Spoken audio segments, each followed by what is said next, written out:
Bonjour, je m'appelle Amar Mohandamer, je suis historien. J'ai obtenu mon diplôme de doctorat à l'université Paris 7 et je travaille en Algérie dans un centre d'anthropologie sociale et culturelle qui s'appelle le CRASC. Je dirige au sein de cette institution le département Histoire et Mémoire. C'est à ce titre que je suis devant vous. Je travaille depuis plusieurs années sur ces questions et notamment sur les rapports entre l'Algérie et la France, du point de vue de la mémoire, mais également de tout ce qui est autour de cette question. Pourquoi je travaille sur cette question? D'abord, par le fait que je sois dans un département qui s'intéresse à ces problématiques depuis au moins 20 ans, mais aussi par le fait que ces questions sont de plus en plus présentes sur le plan des relations politiques entre les deux pays, mais aussi médiatiques et partisanes. Je m'explique. Après l'indépendance en juillet 62, cette question est tout de suite devenue un des, euh, un des problèmes entre les deux pays. Pour la simple raison que la sortie de guerre, donc la sortie de la colonisation, n'a pas été des plus heureuses. En France, il y a eu une grande partie de ce qu'on appelait à l'époque les Européens quittent l'Algérie, les rapatriés, une partie de la population musulmane, les militaires. Et en Algérie, bien sûr, la colonisation, c'est une période tragique pour toutes les familles algériennes. La colonisation française de l'Algérie a été très longue, 1 siècle et 32 années, avec une violence inouïe. Dès les premières années de la colonisation jusqu'à la fin de la guerre d'indépendance en 62. Donc on voit bien que euh, cette relation est attisée par plusieurs facteurs.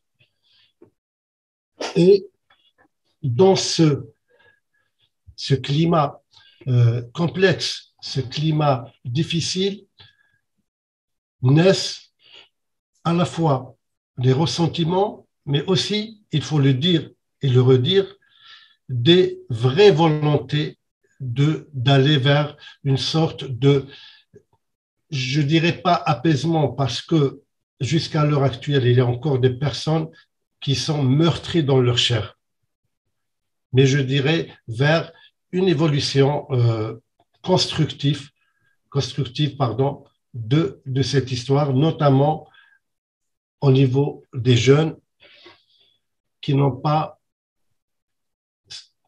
vécu cette guerre, parce qu'on est à 60 ans après, mais aussi qui ont un rapport peut-être très distancié avec cette période, bien que beaucoup de familles en France ont un lien direct ou indirect avec cette période. Ces mémoires sont importantes parce qu'elles sont portées par à la fois des récits familiaux et par d'importantes corporations, que ce soit en Algérie ou en France, ce qu'on appelle les porteurs ou entrepreneurs de la mémoire. Cela veut dire que cette mémoire est présente, hyper présente, prégnante dans les familles, dans des associations, mais aussi dans le jeu politique. En France, par exemple, il n'y a pas une élection présidentielle où la guerre d'Algérie, où la colonisation ne soit absente.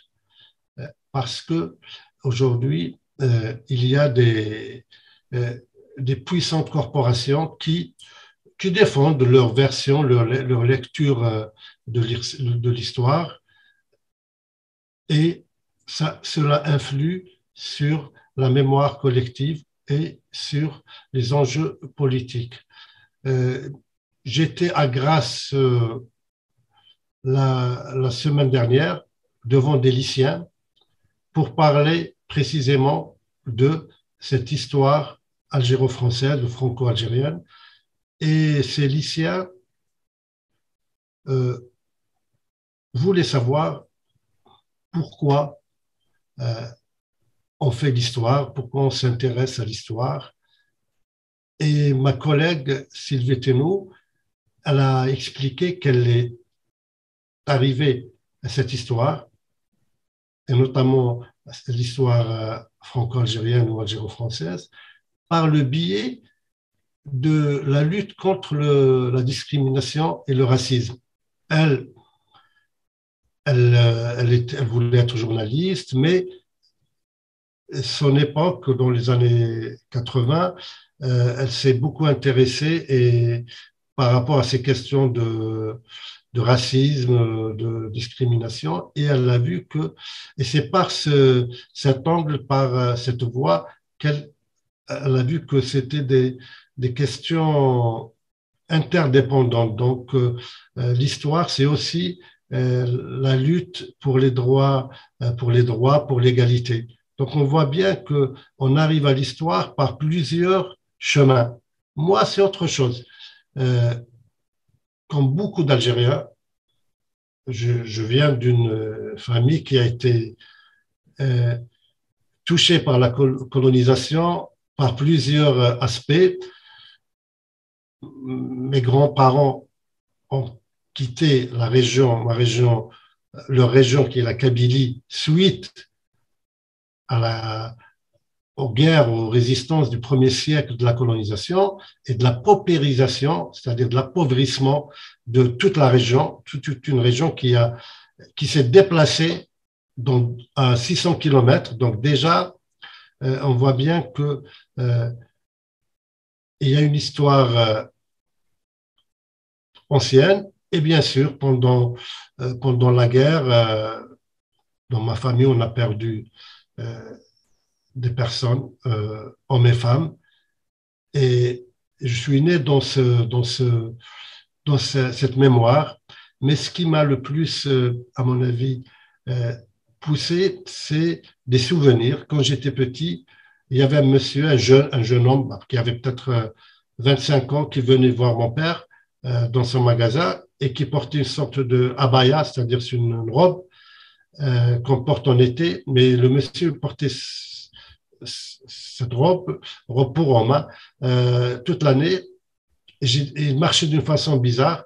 Et j'ai dit à mon père, pourquoi ce jeune homme, parce qu'il avait peut-être 25 à l'époque, un peu plus, marchait de cette façon. Il ne m'a pas répondu. Après, mon frère aîné m'a dit, ce monsieur a subi le supplice de la bouteille, donc il a été torturé. Et la bouteille, c'est-à-dire on l'a fait s'asseoir sur une bouteille cassée, et des bris de cette bouteille sont restés dans sa chair et portaient la guerre et portaient le passé dans sa chair. Et moi, cette image m'a toujours, jusqu'à l'heure actuelle, m'a toujours marqué, et je me suis imaginé, ce jeune, il devait avoir peut-être 17 ans, 18 ans pendant la guerre, et il a été fauché par la guerre dans son intime intimité. Son intime intimité. C'est terrible, la guerre. Et c'est pour ça qu'aujourd'hui, on parle beaucoup de cette guerre. C'est pour ça, je pense, au lycée, dans le programme du bac, c'est important de revenir sur ce passé, non pas pour en faire une sorte de totem, c'est-à-dire de ressaser, mais pour comprendre ce que c'est la guerre, pour comprendre ce que c'est la colonisation, pour comprendre ce que c'est la discrimination, pour comprendre ce que c'est la domination d'un peuple sur un autre peuple. Et dans ce lycée à Grasse aussi, on m'a demandé c'est quoi cette histoire de Harki. Là aussi, la colonisation a divisé le peuple, a divisé le peuple algérien, l'a fragmenté, et aussi les Juifs d'Algérie, qui étaient des Algériens comme tous les autres, et une loi en 1870, le décret Crémieux, qui va fragmenter la société. Donc on voit bien que la colonisation, c'est pas seulement la guerre, c'est pas seulement des batailles, mais c'est vraiment une dépossession, c'est-à-dire on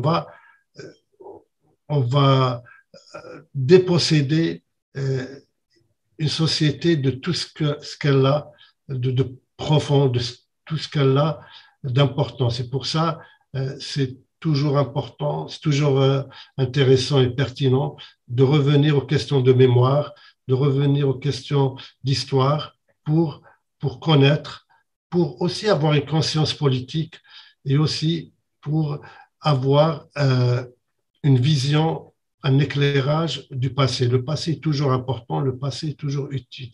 Là, pour le sport, alors pour les sources, avant de parler du sport, pour les sources, il y a les sources classiques, et on en a beaucoup parlé à Grasse, au lycée de Grasse. Les sources classiques, tout le monde connaît, donc les archives, les documents, ce qu'on appelle les archives papier, mais l'historien ne peut se contenter des sources classiques, des sources positivistes, c'est-à-dire, comme on dit, pas d'archives, pas d'histoire. Non, aujourd'hui, le récit, le témoignage, les photos, les slogans, les entretiens, les films, les livres, vraiment, on a tout un spectre de documents qui peuvent nous permettre de connaître cette histoire. Les chants, c'est un important élément. Les livres, bon, j'en ai parlé. Donc, tout ce qui peut avoir une signification, tout ce qui peut nous permettre de connaître ce passé, il faut l'utiliser et ne pas se contenter que des archives classiques, c'est-à-dire des archives documents officiels ou autres documents. Le football, ou le sport en général, mais le football est important dans cette histoire.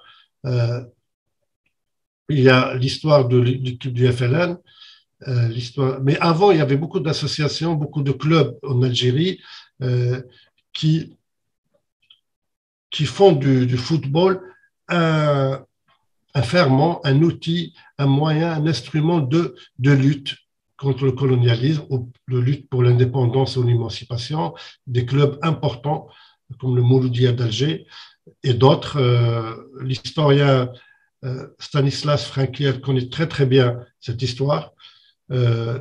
Et donc, on a les clubs qui, fondamentalement, mais pas tous, mais les clubs musulmans vont être dans cette logique du nationalisme algérien. Et pendant la guerre d'indépendance, il y a l'équipe du FLN, le Front de Libération Nationale, qui va jouer un rôle important, qui va participer à cette diplomatie de guerre, à cette diplomatie démonstrative, c'est-à-dire on va utiliser tous les moyens pour que la cause algérienne ou la révolution algérienne soit connue à l'étranger. Et l'équipe du FLN va jouer plusieurs matchs, notamment dans les pays de l'Est, mais un peu partout, et porter la voix de la révolution algérienne. Enfin, football et politique et histoire sont très liés. Et il y a quelques années, il y a eu un match très important pour la Coupe du Monde entre l'Algérie et l'Égypte. Et dans une grande émission en Égypte, il y a un auditeur qui va insulter non pas l'équipe du football, non pas l'Algérie actuelle, mais qui va revenir à la guerre d'Algérie et insulter les martyrs, les chouhada, c'est-à-dire ceux qui sont morts dans cette guerre. Et cette intervention va transformer ce match pour la qualification à la Coupe du Monde en un conflit politique. Et dans toutes les villes d'Algérie et les villages d'Algérie, il y a eu des grandes manifestations euh, pour dénoncer le fait que cette télévision égyptienne euh, dénonçait le fait qu'elle ait, qu'elle ait insulté cette histoire, qu'elle ait insulté Donc on voit bien que le football, pas seulement en Algérie, mais en Algérie, est, est lié à des enjeux politiques, à des enjeux du passé et de la mémoire. Mais ici aussi en France, on a vu les débats sur l'équipe blanc, blanc black beurre. Donc on voit bien que le sport n'est pas seulement un jeu, mais c'est aussi un enjeu politique, un enjeu idéologique et un enjeu mémoriel. Merci beaucoup.